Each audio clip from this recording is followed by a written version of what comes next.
very important for people when they're asking about, ask about the family of your husband or your wife. So it shows us how stigmatizing it can be. If you worked in places where they tell you that this person is not very sound upstairs, you would have noticed how people around them react to them. And you hear people say things like, it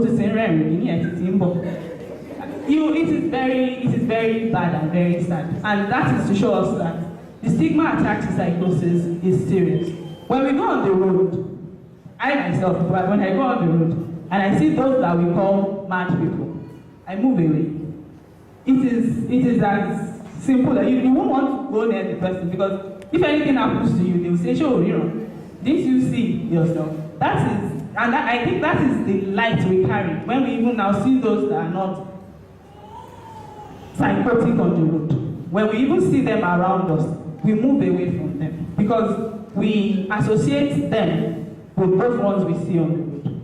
And the ones on the road got there because the next person did not care enough to take care of them. Or the people that were taking care of them got tired of taking care of them and they just let them be.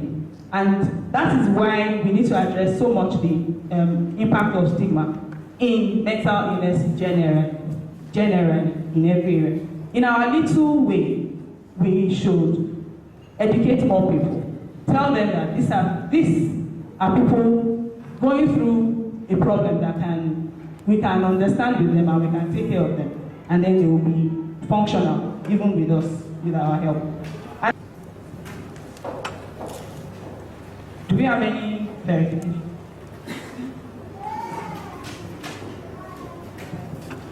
Good morning, everybody. I want to ask if it's the same thing. I went to our psychiatric sometimes. We are about 4. Then one of the patients there just come around and meet someone who was, ìyá báyọ̀, ẹ káàbọ̀, tó ti ṣe ìyàwó yẹn, ìyá tó fẹ́ ṣe, but since we are all ex-workers, what is she? One of us, what is she? He started asking questions. Then I now asked other man, you know what happened that during that period? I said, no, I said, your face resembles one of his family that they are planning for wedding before this problem started. Am I correct? Please. All right, ma'am. Because I am not in the mind of the patient, I sincerely cannot say if you are correct or not. But I can explain some bit of it. This patient may have been having a conversation with the Mama Bayo before your arrival, as in his mind. He's been having this conversation, they've been discussing about the wedding. That may be an explanation for why he's addressing this person. Also, the person may look like somebody that he knows. But again, he explains the fact that the person is still not well. That's why you see someone who is not the person and then you start addressing the person like a familiar person. So it means the person is still going through treatment. But it could be explained in different ways. How far is it true that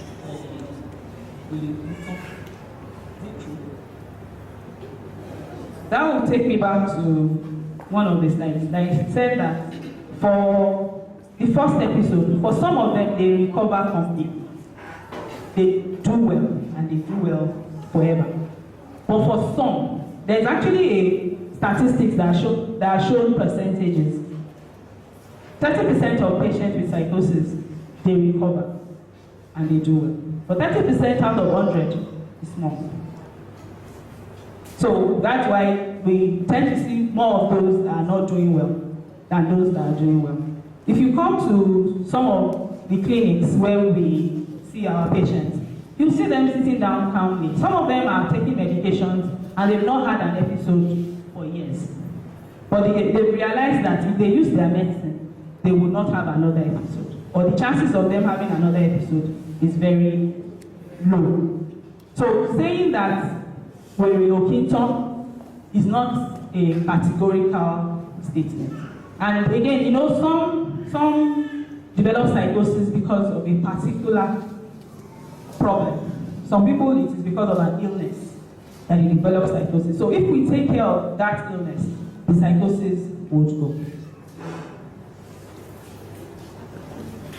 Good morning, everybody. I want to ask whether it's hereditary. Majority is hereditary. Majority of the ones we see, hereditary. But like some of the examples of causes we gave earlier, there are those that are due to an illness. There are those that result from someone taking substances. So, but majority of those we see is hereditary.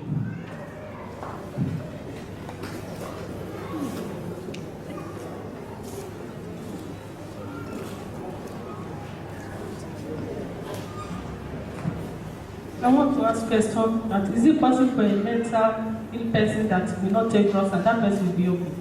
Because it happened to my sister's son. He was living with my mommy then. So he started misbehaving. Before they called me, they took him to Babalawo. So when I got there, they shaved his leg. So we released him that day. So since that time, if he wanted to misbehave somehow, they will tell me that I will call Mommy David. So when the other time that I went there, when he saw me, he said, Mommy, I will not do that thing again. I'm okay. Is it possible? Because we did not give me any drugs, and it's okay. But sometimes it's there. Sometimes I want to do that, they will tell me that they will call me. Ma, they should take him to the hospital. He should be assessed properly.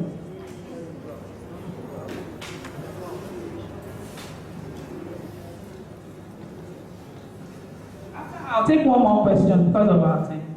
But sometimes when they behave, they are saying the truth. They will leak some secret that you don't know. That is Yes. that is a discussion for another day.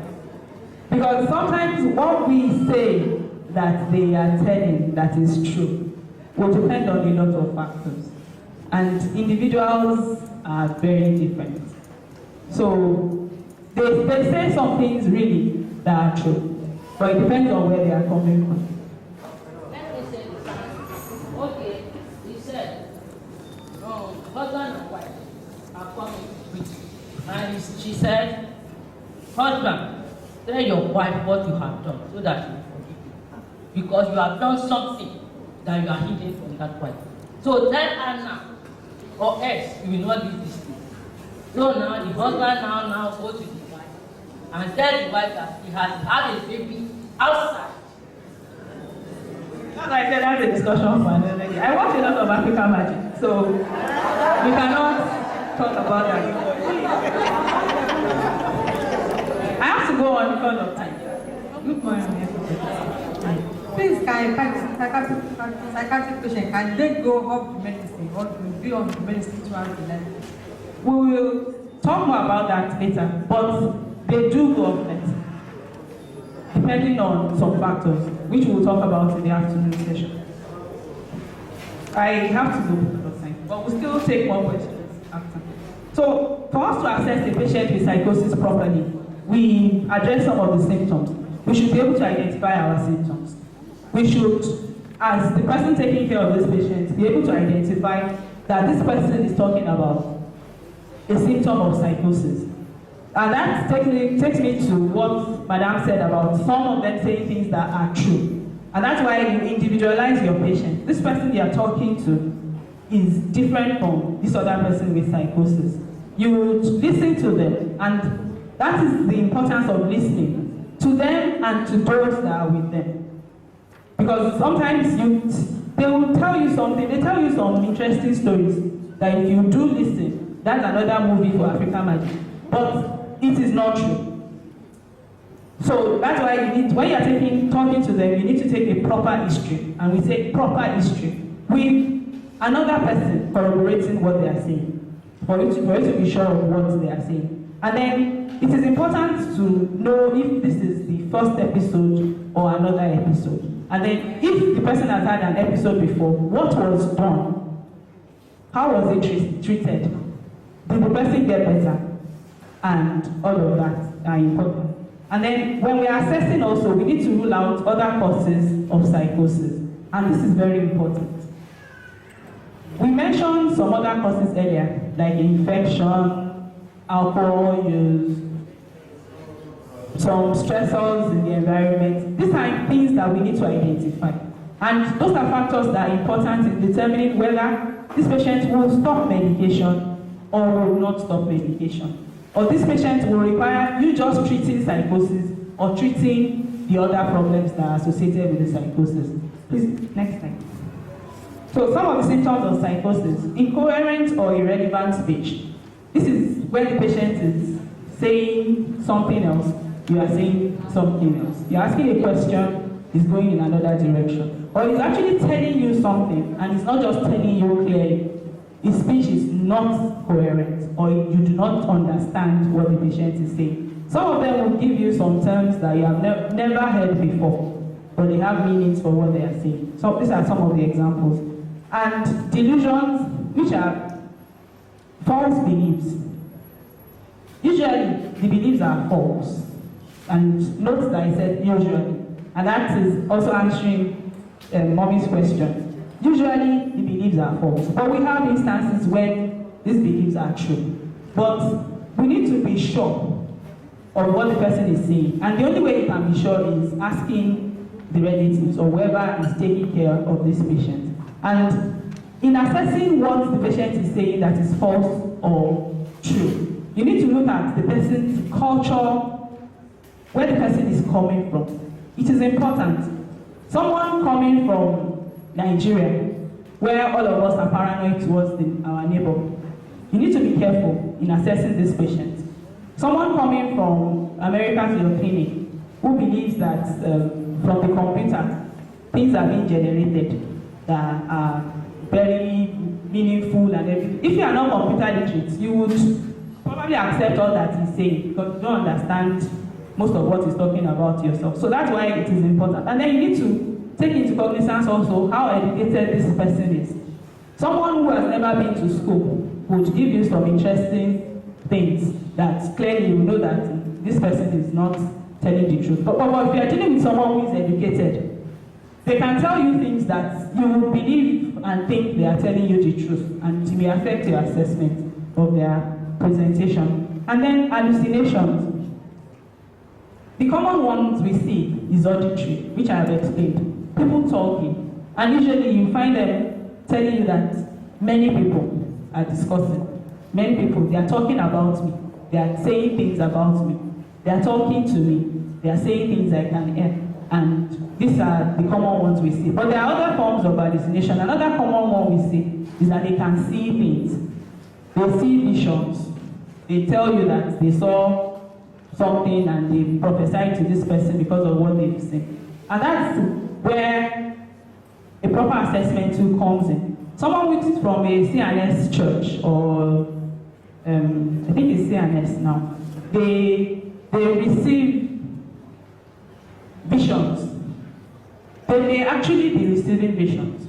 So you need to be clear if this person is psychotic or is a messenger from God when they are with you. So these are things we need to consider. And then disorganized behavior. The example I gave earlier of someone wanting to wear slippers all the way from Owe to Ikeja. Some people will tell you they would wear, they want to wear agbada on a Monday morning to work. Some patients will tell you that they want to wear singlets from home to wherever. These are behaviors that are not normal. And these are things that sometimes they complain about. And then social withdrawal. There's reduced interaction with friends and family. A bit of this has also been talked about. If I'm going through some of these experiences, I'll be withdrawn. I would keep to myself. I would see other people as not understanding what I'm going through. I'll see other people as wanting to harm me. I would be involved with the voices I'm hearing. They are taking away every part of me. They are really there, round the clock. I'm hearing them. So I would not interact with you. I'll sit by myself, enjoying the discussion that we're having in my head. And then there's neglect of usual responsibilities, like poor personal hygiene. Some of them, you have to wake them up. You have to tell them. They wear their clothes are dirty. You have to tell them, you have to force them to hoard their clothes. The dirty things, they hoard them in their houses. They will push their dirty clothes under. They'll do a lot of funny things. Some of them, they'll come and they'll tell you that they eat from the floor. They pick things on the road and they put it in their mouth and all of that. And then there's lots of motivation. This is what we talked about. Someone at a tender age who comes down with psychosis, they are mostly not motivated. And lots of motivation can come from the fact that there is a voice that is talking to me around the clock that will not let me concentrate on any other thing. So I would not want to do any other thing. I'm enjoying, and some of them actually enjoy the conversations they are having. They talk to them and they love what they are hearing. If I'm hearing a voice that tells me that next day I'm going to be in America, I'm going to see Obama, I'm going to go to White House and I'll marry, definitely I'll be happy to just continue hearing the discussion. And I will not be interested in any other thing around me. And because of this illness and the setback it brings to them, a lot of them are not motivated to do any other thing. They get over the illness and then the will to continue is not there any longer. So those are things we need to be aware of. Yeah, I have an example and I just want responses. A woman says that people follow her everywhere she goes. What do you think this is? Anybody?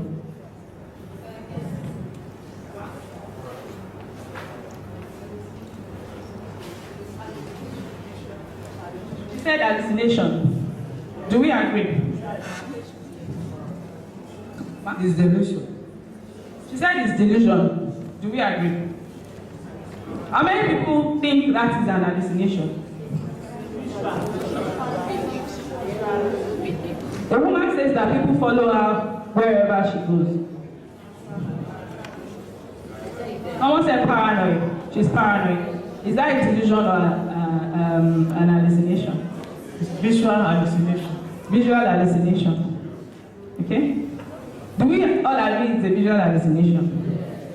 I'm hearing a yes. Alright. Is it a total yes? If you think otherwise, let me know now. I'm going. Let me use myself as an example. Ma? Delusion. Positively. Is it a delusion? Okay.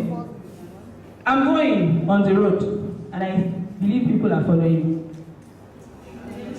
It's a delusion. Because it's a belief I have. I am not, it's not that I'm saying I see them following me. I believe they are following me. Everywhere I go, they are behind me. It's a delusion. It's a false belief. Then the other one is the man has a conversation with a person who is not there. So that's an hallucination. My class is a good class. Like this. Very importantly, when we see our patients, it is important to know if they want to commit suicide. Judging from some of the things I've said, some of the symptoms we have, is it not understandable if you have a patient that wants to die because of this experience? Some of them are hearing voices that want to kill them.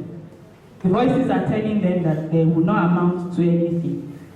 The voices are telling them that they are the ones responsible for their own failures in life. They are the ones that brought themselves to this point in life. Those are voices that will bring anybody down. So some of them actually do want to kill themselves because of the voices they are hearing. For some, the voices are actually telling them, kill yourself. Drink that acid, see the acid, buy rat poison, and kill yourself. So they actually hear voices that tell them to do this thing. Then for some, as they are improving, let me use the example of someone who works in a bank, who now had an episode of psychosis. As he's improving, he realizes that he had gone to the office once or twice wearing slippers. He had gone to the office once or twice, and he trekked from Moe to the office. He had, at one point or the other in the office, slapped his boss because he felt his boss was responsible for his problems. And now he's getting better. would he be able to go back to the office? No. He will start having feelings of shame. Yes, thank you. And then for some of them, they actually want to die at that point. Though they are getting better, but they have realized that things have really actually gone bad before now. So they actually want to kill themselves now. And that's why it is very important for us, when we see these patients, that we assess them for self-harm. Previous attempts, for some of them, they're having the thoughts already. Some of them have clear plans of what they will do. And some of them have actually tried at one point or the other. So we should assess each time we see them to be sure that we don't lose this patient to death for reasons that we would have avoided. And then when I want to ask a patient for suicide, it's a sensitive thing, or for thoughts of suicide. I will not come and say, Madam, have you been thinking of killing yourself? So, for some people, that is too blunt. And generally, that is too blunt. In our environment, too, it is very blunt. It is rude for you to say, have you been thinking of killing yourself? So you ask in a way and get around, and then you get to your point. We are professionals at what we do. We can address all these questions, and nobody will feel insulted. Some of them would never admit to the fact that they are thinking of killing themselves, because even spiritually, culturally, killing yourself is a taboo. So some people would not want to admit it, but it depends on how we ask and how we let them, how comfortable we make them feel when they come and they would admit to this. It is important. And like I said, for some that have even tried it in the past, it is important to note it when you are seeing them now. Next slide. When we assess our patients, it's important to know when the symptoms were first noticed. Since the onset of the symptoms, has it worsened, and have they had any previous episodes? The treatments they've had in the past, whether it was spiritual home, whether it was in the church, whether they were prayed for and they got better, it is important for you to know. If they had medications, what type of medications they had and how long it took them to improve. The other conditions we need to be clear about when we see them: substance use. Commonly in our environment, a lot of youth, they use alcohol, they use cannabis, and they abuse other substances too. It depends on your locality, and then it depends on the kind of clients you see. These are things we need to clarify when we see patients presenting with psychotic symptoms. Have they been drinking alcohol? Have they been taking cannabis? Have they been smoking even cigarettes and other substances that it depends on, like I said, where you're from. And then other acute medical conditions. Has this person been running a fever for some time? Which is very important. I'm sure we've seen patients who, after an episode of an illness, they start talking irrationally.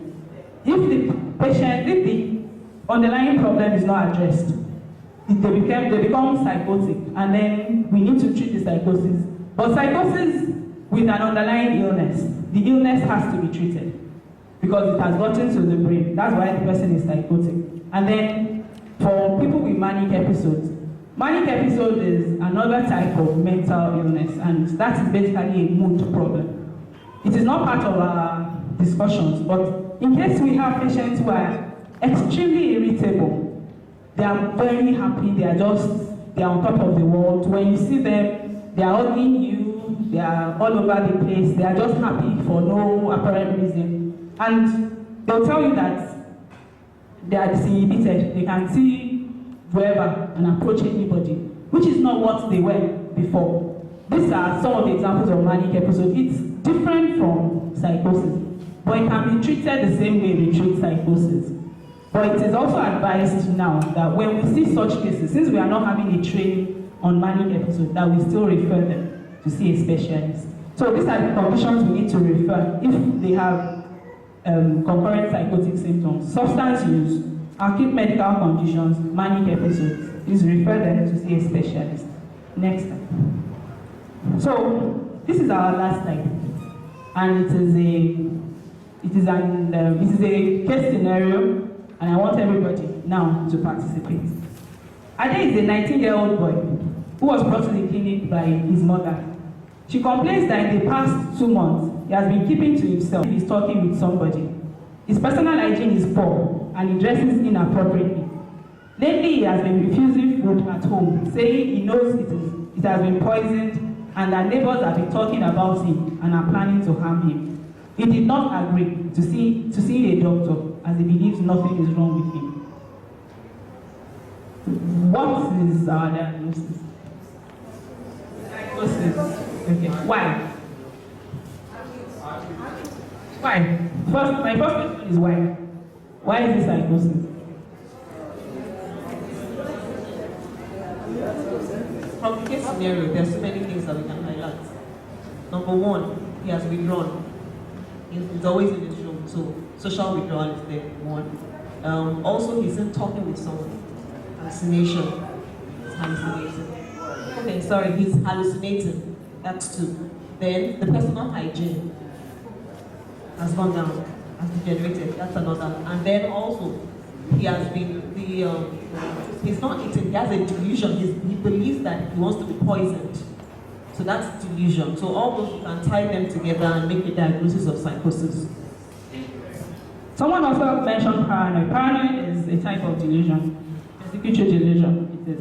So this is a clear case, and I heard people mentioning acute from the back. It is acute psychosis because of the period, past 2 months. So this is a good example, but sometimes the patient comes to you and the symptoms are not this florid. No, this is a case scenario, but I hope and I want to believe that with this hour we've spent, we will be better able to make an assessment of psychosis. Am I right? Do we have any questions?